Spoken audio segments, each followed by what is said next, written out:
and now we have something to work with.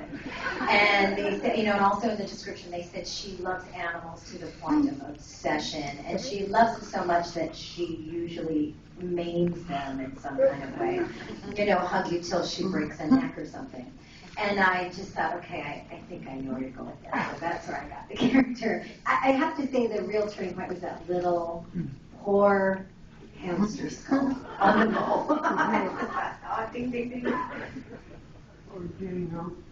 What was it like to work on Rugrats when it was so popular? I love Rugrats. Rugrats is so cool. And it was just, I've been so lucky to do so many African American characters.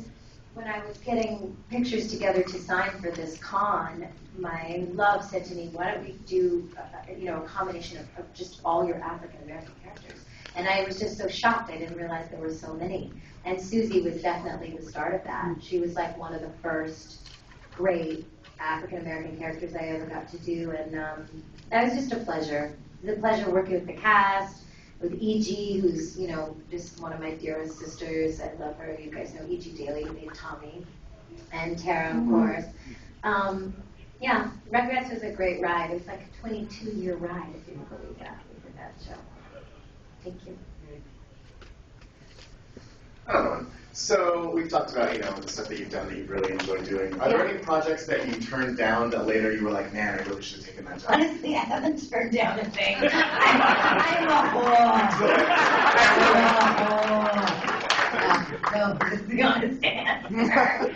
Yes, there are projects I'm embarrassed because I'm such a whore, but no, I do them all. All right.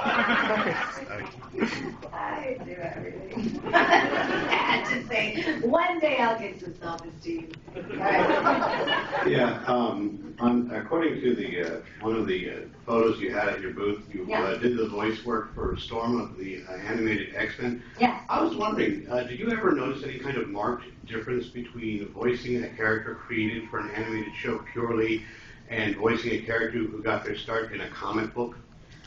Well, I've done a lot of characters that got their voice started in a comic book. I guess sometimes when you do a character that's come from a comic book, they can be a little more sticklers about it. You know what I mean? Sometimes they have a little more, there can be some parameters and what they want you to hold up and make sure you do. It's not as loose as something that's just created for animation. You make sure it doesn't violate continuity or establish character. Stan Lee's got his hand in. Doesn't just do certain things with She-Hulk. It's got to be right on. But who's going to mind that? Okay. Yeah. Sorry, hi again. Hi. Actually, I was wondering, besides voice acting in animated cartoons, I was thinking of another thing. Would you ever do voice acting in Japanese anime and also meet a lot of American voice actors who also worked in anime?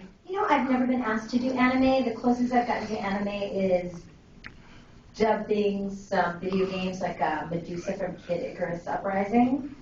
And then I've had a couple of others. I'll just never remember unless I've got like IMDb in front of me.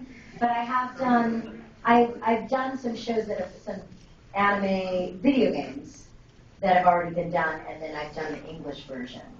So, yeah. But of course, like I said, I'm a whore. I would do anime if I was asked. But no one wants me to do it so far. Okay, thank you.